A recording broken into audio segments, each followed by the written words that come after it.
How does Instagram likes work? If the answer to this you feel is just updating the likes table with +1 and that's done, then you should definitely watch this video and understand how complex. First, talking about the function requirements. Function requirements calculate the number of likes. Also, we also want to see who liked the post. So whenever you go on Instagram, you see the number of likes and who has liked those posts also. Coming to the non-function requirements, the system should be highly scalable, it should be highly available. We can tolerate eventual consistency. We don't want one person to like and the whole world to know that this person has liked. It is possible that after some delay, the rest of the world sees and everyone is fine with it. There is no issue. Talking about the traffic, taking an estimate here, there are 2 billion likes per day. Let's say there are 1 million likes per second. For per post, let's say it's not more than thousands, 1000, 2000 likes per second. Now, talking about the basic system, let's say if you are building for just 4 users or 100 users, how your system would look like. You have a list of users. You simply make an API call to your server to like a post.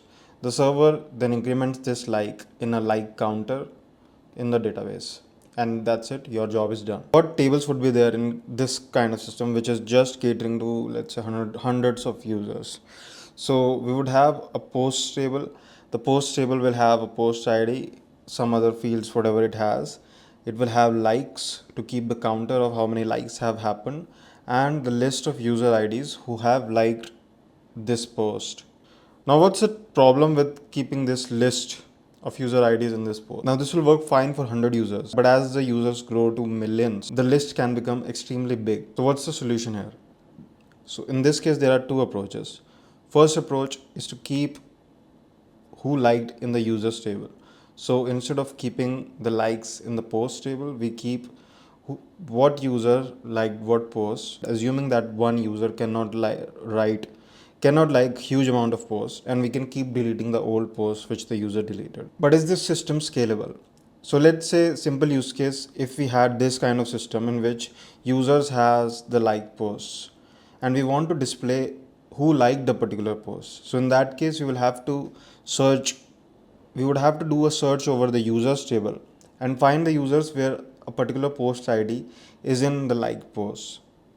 Now the issue is we have to read a millions of rows of the users table just to show who liked a particular post. So this solution is not a good solution.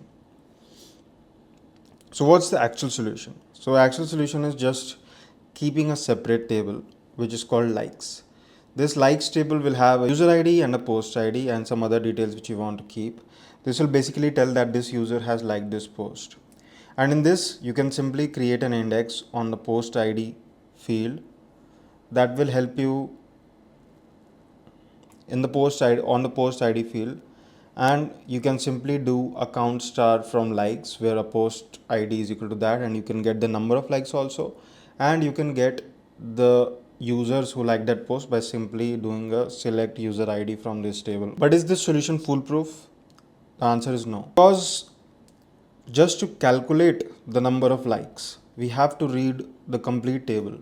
There can be so many rows. A post can be liked by 1 million people. 1 billion people can also like it. So it's not a good solution to read so many rows just to find the count. So what's the optimal solution?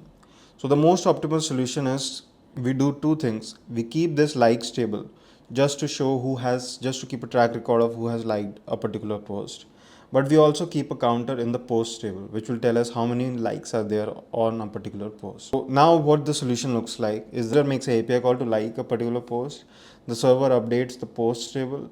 In this, it updates the number of likes, and it also updates the likes table and creates an entry of that user ID and post ID. In this case, what would have to be done is that it will have to take a lock on the post ID, because we have to increment the likes, and there can be multiple race conditions, in which case the likes is not incremented properly and we get wrong number of likes. That's why we want to lock a post ID and then increment it. So this leads us to another issue, that your database will go down for viral posts because there will be millions of likes, and you're locking right now in this system, you're locking for each request which comes.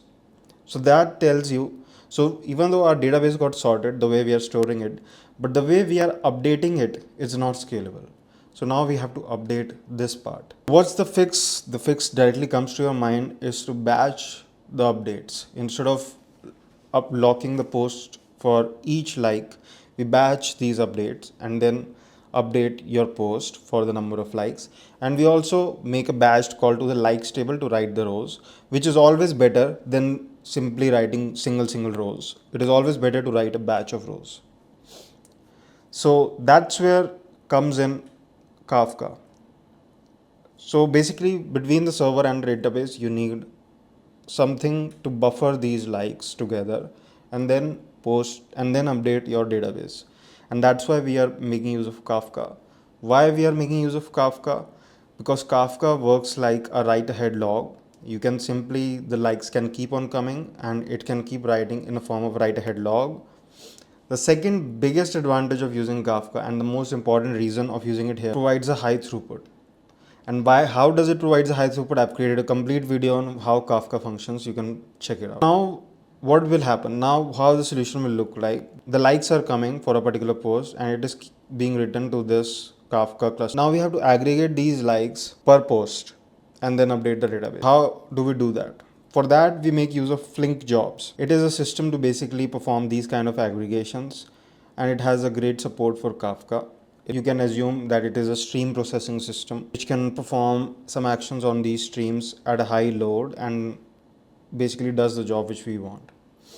So what these Flink jobs will do, they will count the likes per post and they will batch these likes and update the table, both the post table and likes table. They will add the rows in the likes table. This will also take a lock on the post table, but in that case we were locking for each request which was coming. In this case we are batching it, so the number of times we have to take the lock is much less and the system is much more. How does this Kafka Flink setup works in detail? We'll talk about that. So Kafka, if you don't know, has partitions. You can assume partitions as just simply folders. So you can assume that in these partitions or in these folders there are files. As the likes come, the likes are written to a file, then a file is closed, a new file is created, and then likes are written to that, and that's how it keeps on writing files in a write ahead log. Now these partitions are different folders and you can choose different partitioning strategies. We'll talk about that, what partitioning strategy we should be using here. These partitions are consumed by consumer groups. Each consumer group has a bunch of consumers and these consumers actually consume this data from Kafka and then take whatever action they have to take. So Kafka does not functions like a queue. It doesn't pushes things. It is just kind of your storage system. The data comes and it's just written. Now whenever this consumer will read that data, it will read. These consumer groups is what is our Flink tasks. So Apache Flink has tasks which you can create. These tasks are basically your consumer groups. Now how many Flink tasks or how many consumer groups to be there? Let's say number of Flink tasks are less than the number of partitions. Now in this case, one task has to consume multiple partitions. It will create a load on your Flink cluster. Let's say number of tasks are greater than partition, then you're wasting a lot of resources. So the best recommended way is just to keep the number of tasks equal to the number of Kafka partitions. Now what this task does, each task, it will read from offset. So basically let's say it read a file till point A. The next time it will say that I will read the file from point A to point B.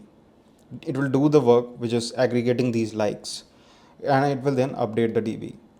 Now how is this offset determined? Now for this, Kafka offers multiple options. One of the options is windowed aggregation. So from time A to time B, it will say that I will aggregate. It will check in your Kafka folder that all the tasks before time B have, all the logs before time B have come in. So now I can start aggregating and it will aggregate from time A to time B. Let's say there were some likes which were even though done before time B, but they came later because of some issue with Kafka.